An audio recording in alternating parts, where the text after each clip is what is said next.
welcome to Peak Moments. I'm Janaea Donaldson and I'm underneath the SkyTrain tracks in Vancouver, Canada with Jason O'Brien, who created some magic from this very place. Welcome, glad you're with us. Hi Janaea, nice to be here. What is MOBY, first of all?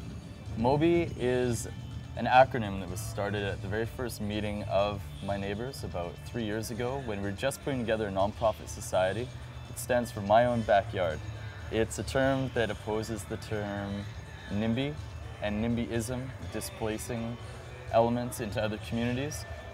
We live in a very specific spot in East Vancouver on Commercial Drive behind Broadway SkyTrain station that is an epicenter for crystal meth trafficking and has been for a number of years.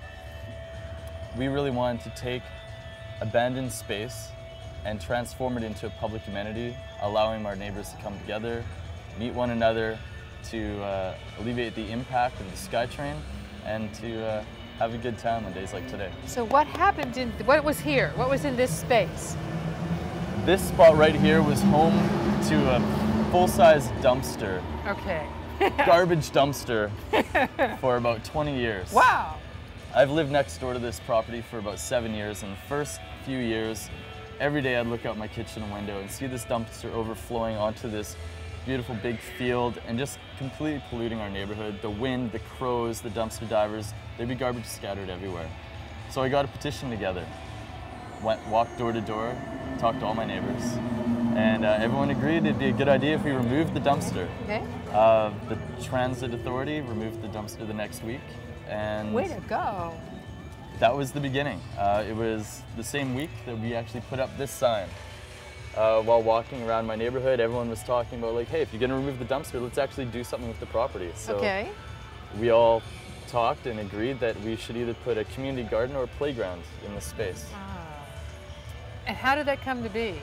Well, as it turns out, a week after the dumpster was removed, there was an announcement that the City of Vancouver was holding a community meeting in the neighborhood to find a place to use funds from TransLink, the local transit authority that has the SkyTrain here, an amenity fund for public uses to alleviate the impact of the SkyTrain. So based on the perspectives of my neighbors, I wrote a proposal and it was accepted. So we have just over $200,000 to create a community garden, a playground, and a green space walkway. $200,000? I mean, you get to work with money here. We have tangible elements to work with, and we're going to try and do it right the first time, and to not stop. The concept behind our organization is that we want this to be the first community garden. We want to do more in Vancouver and then educate other people with the impact of what community gardens and the benefits of community gardens in their neighborhoods. So, after moving the dumpster, what was the first step in transforming this space? Well, we brought in 22 full dump truck loads of fill into the garden space. Okay, so you had a parking lot here, right? So True. So did you create the space with that? You bought the land, you bought some fill in. On the groundbreaking event, we actually removed 1,200 square feet of parking lot and had city councilors and park board representatives help us carry the parking lot over to build a retaining wall that we needed to level the garden space and bring up the level about 2 feet. I love it. Groundbreaking, you did a true groundbreaking. You broke the asphalt. Yeah, we're removing parked car spaces and allowing more spots for gardens and for public transportation. Let's go from here and take a look at what you did next. Fantastic. So, once you broke ground and moved the asphalt, what next? We brought in about 22 dump truck loads of fill to bring up the property level. A really interesting thing happened though. The original board and I were discussing how we were going to level the property because we wanted to have better sight lines for the playground that we're going to have across the street. And we were going to bring in a bobcat, but the people that came to volunteer almost demanded that we don't bring in a bobcat and that we hand level 22 loads of fill, of rocky, stony fill. Wow. Until this property level was brought up about 2 feet.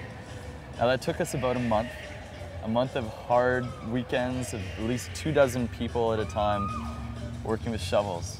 But you had people working together. It was amazing. I mean, they chose not a machine, one machine you could do in a day or something. and instead playing together, working together? I think people really wanted an excuse to be with one another. Like, there were so many people meeting and so many connections made and so many amazing conversations had on this property while everyone was breaking their backs and literally breaking shovels that, yeah, it was a very magical moment. We really bonded at that point. What you did is you built community.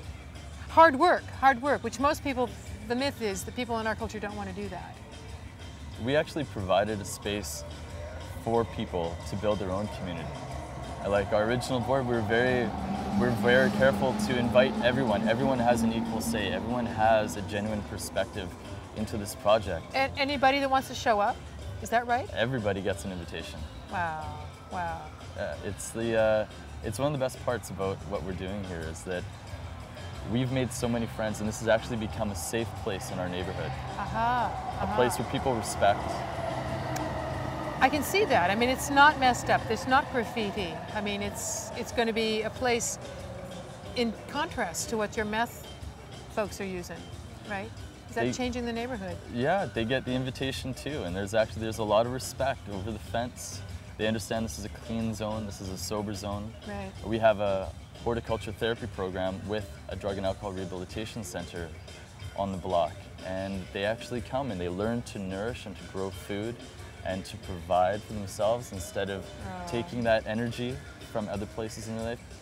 They're giving energy, and it's a metaphor to their own recovery. Their own process. Yeah, nice. it's beautiful. So, after you got the land in, and you got all of it leveled. Yeah. What next? Oh, we built a cedar split rail fence. We chose cedar because it's going to last a long time, and we went with the design of giant honeycombs. So what you've got is boxes, right, raised beds. Yeah. That are honeycombs. Yeah, giant hexagons, just the metaphor of the beehive, the community, something a little bit aesthetically different than the verticals and horizontals that we see in society. We've got it all over the place in our cityscapes and so on. It's really a nice change. It adds a nice element. Raised garden beds help with the drainage. And adds more warmth in to the beds in the seasons. Then you had to go about filling them, right? I mean, start with the wood. Did the community build all of these boxes? There are 40 75 square foot hexagons that I think it took us 2 days. It took us 1 weekend to build all of them. Really? Yeah, we had probably 60 people come out over 1 weekend. Oh, what fun. With hammers, we had a big hammering party, and everyone just like got it done, carried it over the fence, put them in place. Got our irrigation lines set in, which is going to be hooked up early next week by the city of Vancouver, so we're going to have upspouts for every 6 garden beds. Actually, that's a good question. How have you watered it? Now, let's go back in time. We're in August. When did the boxes come in? Boxes came in May. Okay, this is really recent. May. We're about a month behind in the growing season, but I believe it was the end of May that we got our first garden planted. So, let me ask you this. You had some hurdles to go through. We had about 3 years of red tape dealing with trying to find a relationship between the local transit authority, who owns 2/3 of this property, and the city of Vancouver, who owns 1/3 of the property. They needed to get a lease agreement. The city then needed to create a license agreement with our nonprofit society. That took about 2 years in itself, and the last half a year is just dotting the I's and crossing the T's. But it's been a real educational process working with the Vancouver Food Policy Council, social planning, city planning, engineering.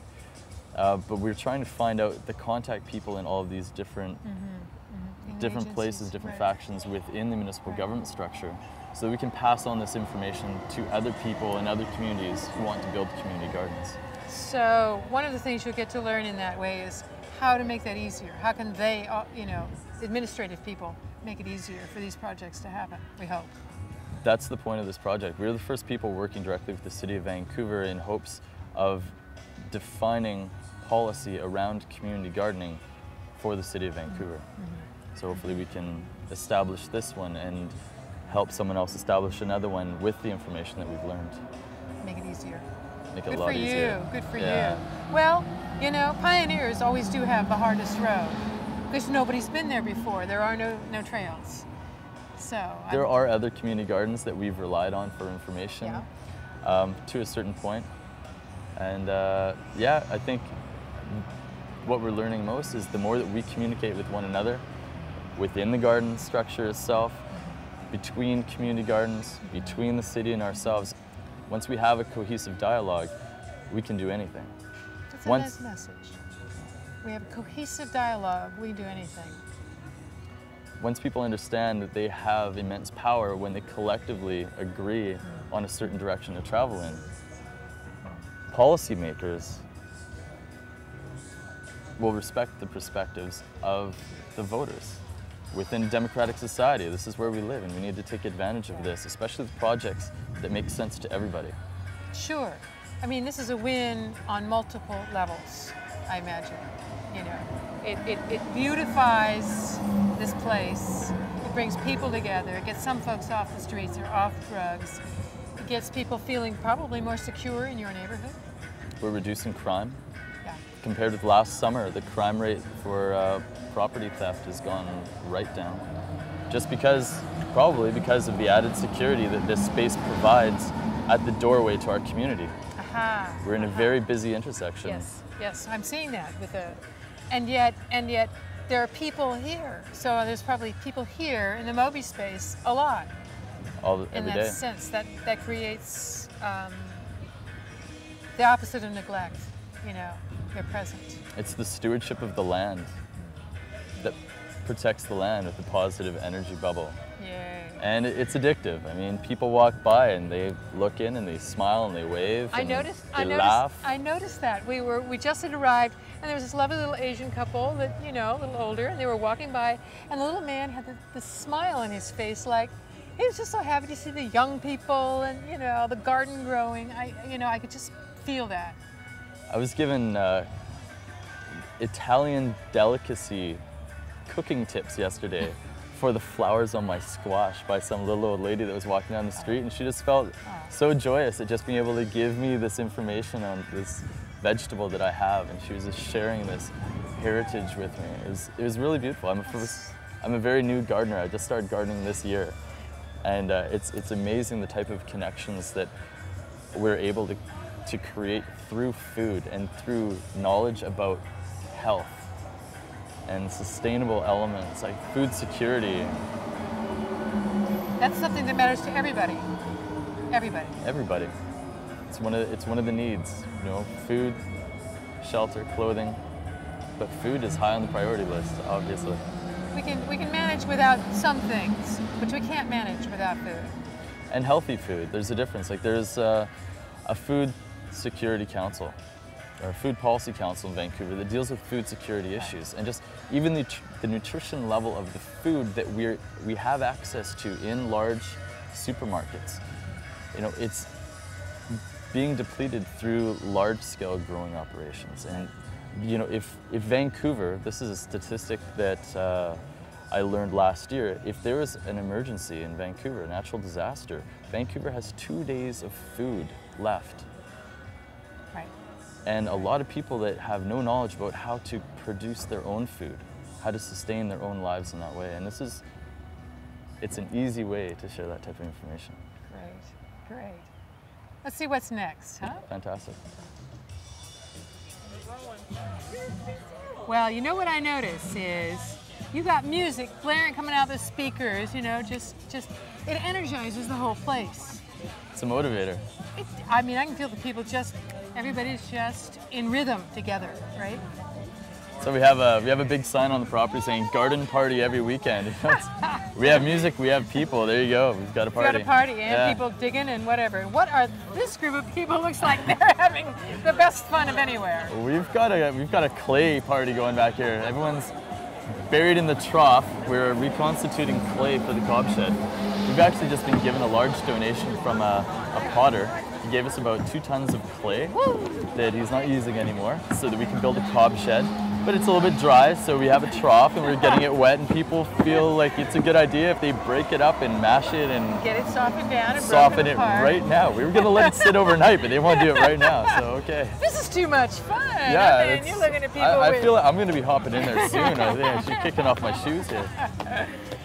They're the best party of all, yeah. Right? In the mud. And I got to add that we got to go over here where people are doing this, squishing it with their toes, making the cob. Mashing up the cob, they're blending the cob, which is sand, straw, clay, and a little bit of water, and mashing it up into the nice sized loaves that we're going to be putting on top of the granite foundation and actually building the walls. So coffee, you add straw, right? Add straw. The straw acts as rebar, but it intertwines in every single direction, so it actually keeps it really tight, really strong. Cool. I mean, it's an old building yeah, it method, goes back. Like adobe was used with, I think it's used with dung in the Middle East and stuff like that. So like we have access to clay. Like we live in British Columbia, there's a lot of clay everywhere. Earthen architecture is one of the elements that we'd really like to encourage within the urban landscape, especially. If you think about it, it means that anybody can build. It's back to that democracy. It's back to the community. You don't have to be an architect. It's true. Well, I don't know. Did you have to get building codes approved to do your cob shed? Technically, we're staying under 100 square feet, so we don't need to access the building code. Yes. Yes. We're just under the wire on that one. But you know, we've allowed the site to design the shed shape itself. It's going to be wheelchair accessible with enough room to store all of our tools and wheelbarrows. Nice. So we're sitting here on this granite foundation for your cob shed, and I want to ask you about who gets paid to do this. You know, is it volunteer? How's that work?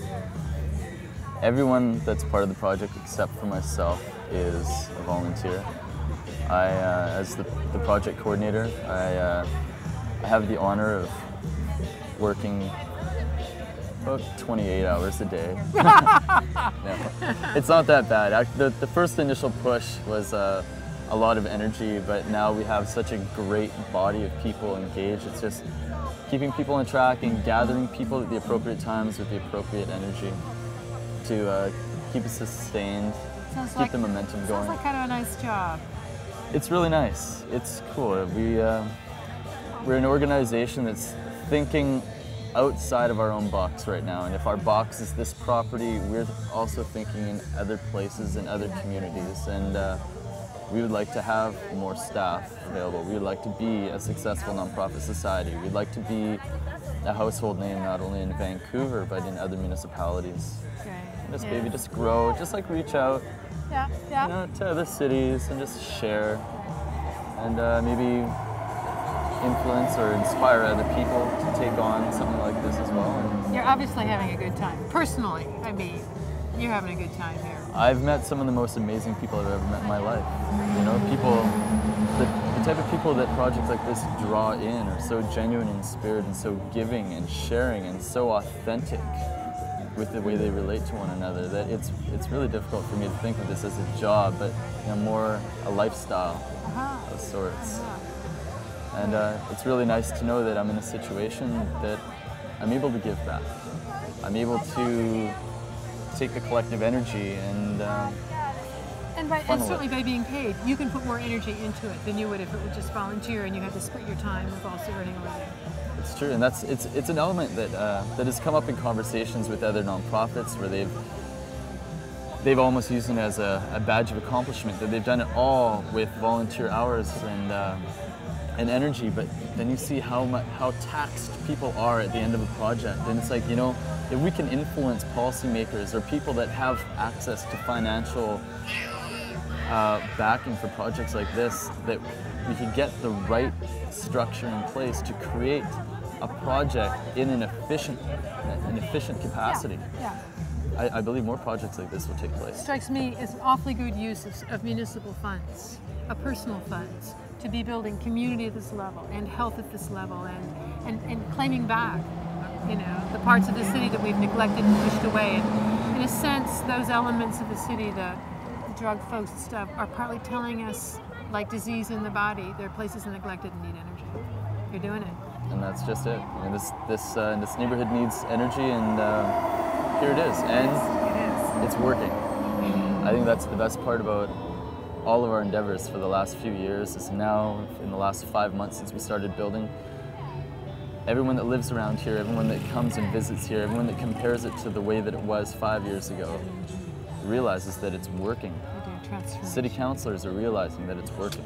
Yes, yes. May it mobilize everywhere, huh? Nice. Now, what I want to do is I want to go over there with the youngsters and make some cob. Shall we?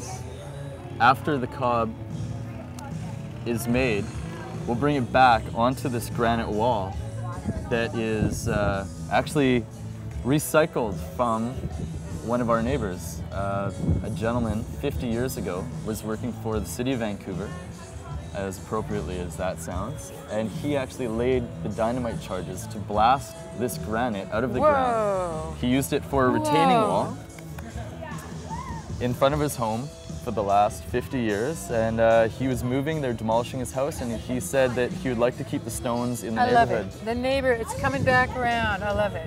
And okay. He's adding to the foundation of our project. Okay, right. Shall we?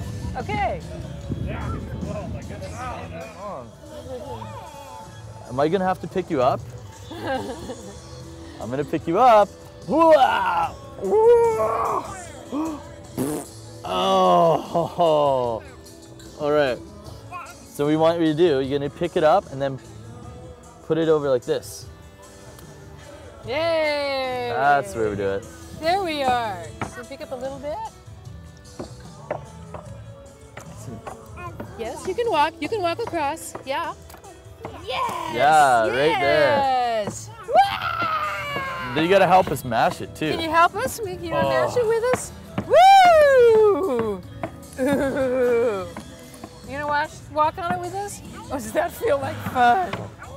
Scoosh!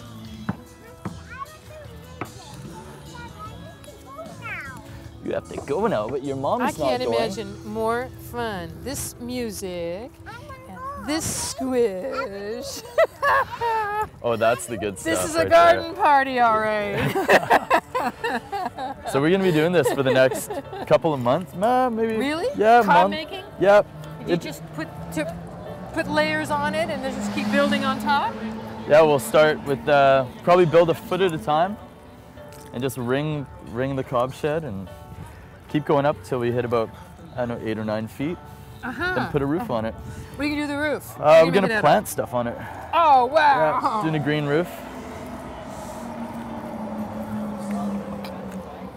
Oh, I missed this. This is so good.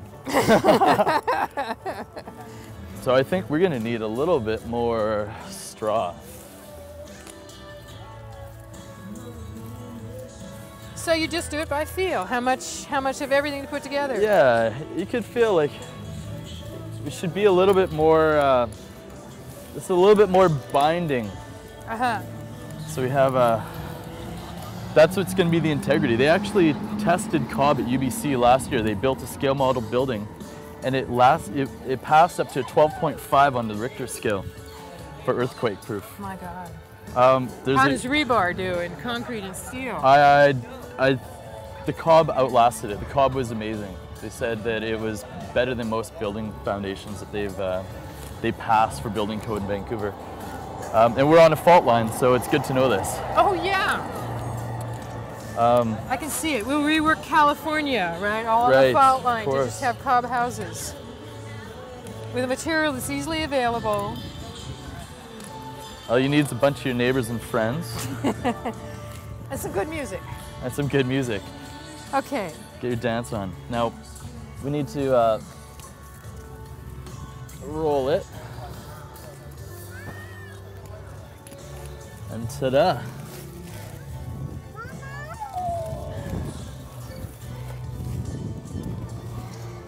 So now, when we're finished, I gotta show you give you an example of what we're gonna do with this. The reason why it's called cob is not because it's made from corn, but it's because you want to form this into a cobble size shape. what we're going to be doing with these is walking these over to the cob shed, right on top of the granite wall.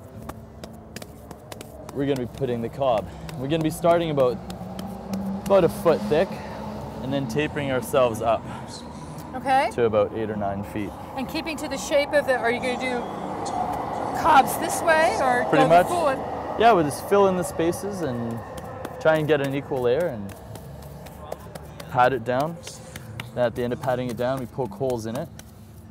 So the next layer that we put on squishes into those holes and holds it together. Locks it into place. Nice. Yeah. Nice. Hey! Just like everyone in your community, I have a hand in your wonderful project. Thank you very much. Thank you, Jason. So you're watching Peak Moment, community responses for a changing energy future. And we are having a ball at MOBY in Vancouver. I'm Janaea Donaldson. Join us next time.